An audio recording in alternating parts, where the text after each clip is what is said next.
Now back here at home, Florida's 7th District gets a new GOP nominee. It is former TV anchor Ryan Elijah, defeating the incumbent Corey Mills, whose campaign faced ethics, legal, and personal controversies.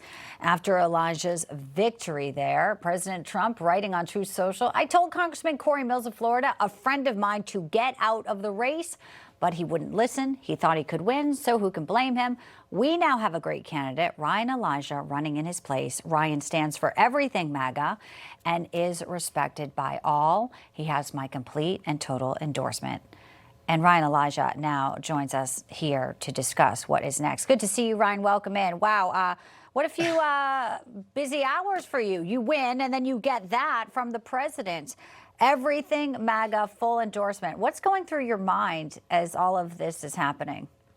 So great to be with you again, by the way. We expected we would do very well yesterday, but I don't think anything prepares you for really the last 12 hours. I would say I've probably heard from 40 members of Congress. There's all that, and then you get the endorsement from the president. So it's the leader of the free world. It's the president of the United States. It's definitely humbling. It's been kind of a whirlwind of 12 hours. I wasn't nervous yesterday. I felt like we'd been on here a few times and talked about this. We knew we would have good numbers. Even though the very first number that dropped had us slightly behind, we felt really good. So it's just a sense of accomplishment. I really feel good for the voters, both in Volusia and Seminole County. They had a choice to make yesterday, and they made their voice heard loud and clear. And you are the choice. Okay, now you've gone from covering politics. You're an Emmy-winning news anchor. You're very well known in Florida. And, you're not a political insider here. So now you're going from covering it to being in it. And I asked GOP strategist and Floridian Ford O'Connell about what he thinks the transition is like when you go from covering politics in the news to heading to Congress. Here's his thoughts, Ryan. Well, believe it or not, actually, in the state of Florida, it's quite common to go from media into politics. We saw this with Salazar. We also saw this with a guy who I do a radio show with in Southwest Florida, Trey Radel, who is somebody who was in the media there. So that is actually an easy transition. It also helps you, particularly on the local networks, understand the issues. All right. Does it feel easy for you? And what do you say to folks, your Democrat nominee, Bale Dalton, today?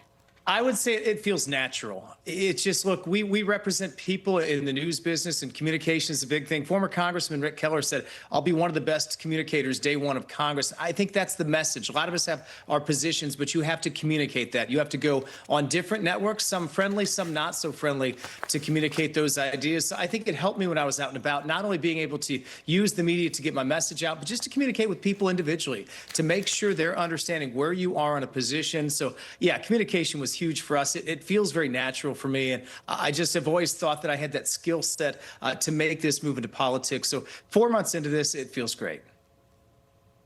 You got some really big endorsements also from law enforcement, which I know you used in some of your commercials, but law and order is a big thing. It is. Have you heard from Corey Mills? And what is your message to Corey? Obviously, President Trump said he was a friend. He had asked him to get out of the race.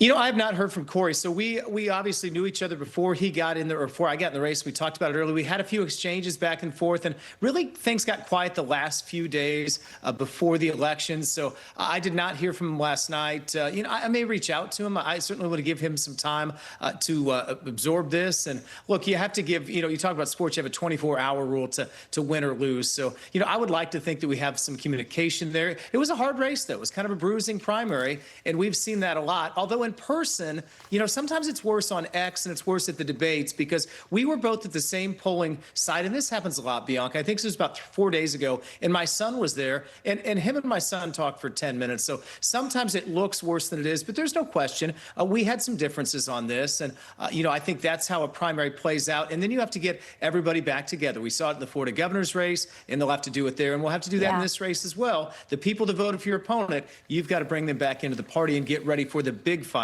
in November against the Democrats.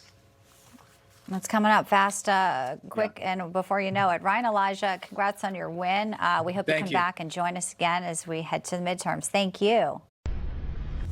Information. Truth is freedom. Is Newsmax.